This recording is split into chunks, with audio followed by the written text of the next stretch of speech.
অগ্নিমিত্রা পলের গাড়িতে আক্রমণ হয়েছে বলে এই মুহূর্তে আমরা খবর পাচ্ছি।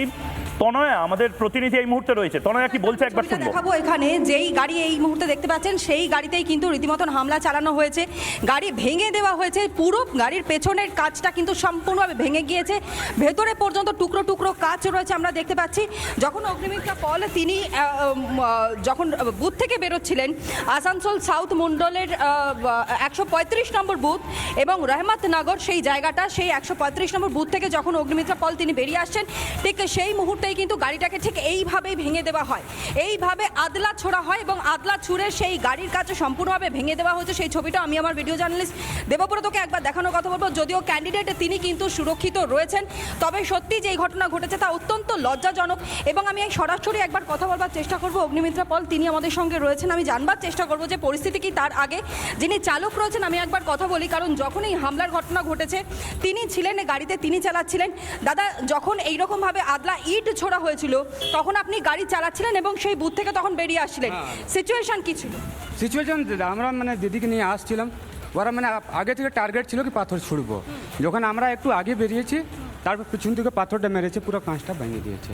আর আমাদের পঙ্কজদা বসেছিল, উনাকেও লেগেছে, তখনই চালিয়েছি ওরা। আগে থেকে ওরা টার্গেটে ছিল কি। আমরা সামনের দিকেও তো দেখলাম একটুখানি কাঁচ ঘেঁষে গেছে, একটুখানি যদি আমাদেরকে দেখান।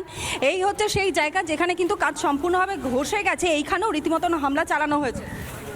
এটা যখন প্রথম আসছিলাম তখন মেরেছিল, তো আমরা বুঝতে পারলাম না, তো আবার ওই বুথে গেলাম, বেরিয়ে আসলাম, তারপরে ওইখানে মেরেছে। ঠিক, আর এই মুহূর্তে কিন্তু অগ্নিমিত্রা পল তিনি হীরাপুর পুলিশ স্টেশনে এসছেন, এখানে অভিযোগ দায়ের করেছেন। পুলিশ সম্ভবত মুভমেন্ট হচ্ছে, আমি একটু কথা বলি। অগ্নিদি পরিস্থিতি যা দেখতে পাচ্ছি, পুলিশ এই মুহূর্তে অন্য গাড়িতে উঠছে না, এই গাড়িতে চাপার দরকার নেই, পিছন থেকে যদি মারে লেগে যাবে, তুই অন্য গাড়িতে ওঠ। অগ্নিদি যখন গাড়িতে বসা সেই মুহূর্তে হামলাটা হয়েছে। গাড়িতে যেই বসলাম, বসে গাড়িটা যেই চলতে শুরু করলো অমনি হামলাটা হলো। কারা ছিল তো বুঝতেই পারছেন কারা করবে, যারা চায় না যে আমি রহমতনগরে ঢুকি। রহমতনগরের মাইনরিটি এলাকা, মুসলিম এলাকা, কারা চাইছে না এটা তো আমি বলতে চাই না, কিন্তু অনেকেই বুঝতে পারছেন যে কারা চাইছে না, কারা হামলা করাচ্ছে। এবং তার কিছুক্ষণ আগেও আমি যখন ওই রাস্তা দিয়ে যাচ্ছিলাম তখন একটা পাথর এসে পড়লো, হয়তো ভাঙেনি কিন্তু এখানে স্ক্র্যাচ পড়ে গেছে। তো আমি ঠিক বুঝতে পারলাম না, আমার ড্রাইভার বললো যে পাথরই ছিল। তো আমার বুথের যে লোক আছেন ওখানে, আফতাব ভাই ছিলেন, দাঁড়িয়ে বললেন যে আমরা দাঁড়িয়ে আছি, তো আপনি আসুন, আপনি চলে গেলেন। তো আমি আবার গেলাম নিয়ে এই কাণ্ড আসার সময়তে। তো আমি আবার যাচ্ছি, এরম তো হতে পারে না, আমাকে তো বাধা দিতে পারে না।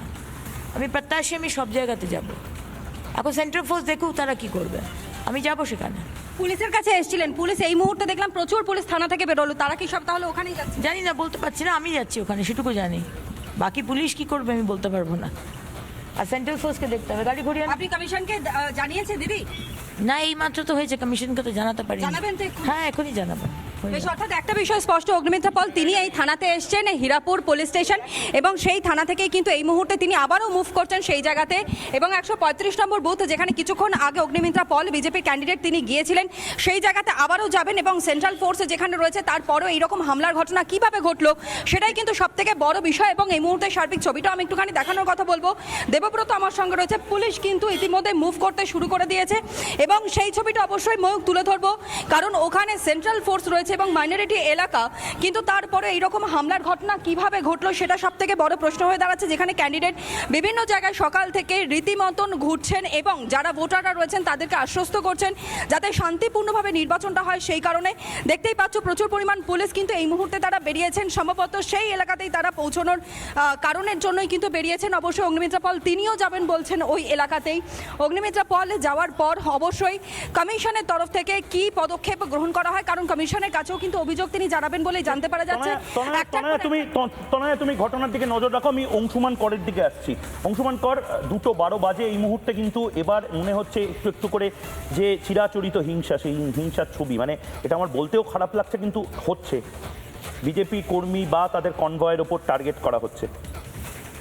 এটা খুব দুর্ভাগ্যজনক এবং আমার একটা প্রশ্ন এখানে সত্যিই জাগছে, সকাল থেকে মোটের উপর শান্ত ছিল, একটা দুটো বিচ্ছিন্ন জায়গা ছাড়া, কিন্তু মুর্শিদাবাদে আমার মনে হয়েছে সকাল থেকে যে কমিশনের যে পূর্ব প্রস্তুতি নেওয়া প্রয়োজন ছিল সেটা হয়নি। গতকালও আমি দেখলাম অনেকেই যারা প্রিসাইডিং অফিসার তারা লিখেছেন ওই টাকা পয়সা দেওয়ার ক্ষেত্রেও একটা সমস্যা হয়েছিল, কোথাও একটা হোমওয়ার্কে আমার মনে হচ্ছে গোলমাল হয়েছে। এবং ময়ূক তুমি বলছিলে এর আগে, আমি একমত যে এই 2টো থেকে সন্ধ্যে 6টা এটা কিন্তু খুব গুরুত্বপূর্ণ, এবং ওই মানে গোধূলি গগনে মেঘে ঢেকেছিল তারার মতো যেই সন্ধ্যে নামতে থাকে আমরা দেখেছি গত কয়েক বছরের নির্বাচনের অভিজ্ঞতা থেকে যে ছাপ্পা ভোট কিন্তু সেই সময়টায় ব্যাপক আকারে পড়তে থাকে এবং হিংসাও বাড়তে থাকে।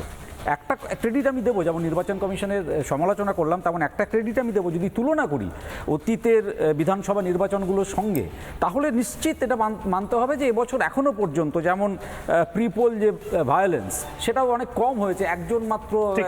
একজন মাত্র মারা গেছেন, তিনি সিপিআইএম এর কর্মী। আজকের দিনটাতেও যতটা প্রস্তুতি নেওয়া দরকার ছিল আমার মনে হয়েছে কমিশন আমি অংশুমানদা একটু থামাচ্ছি।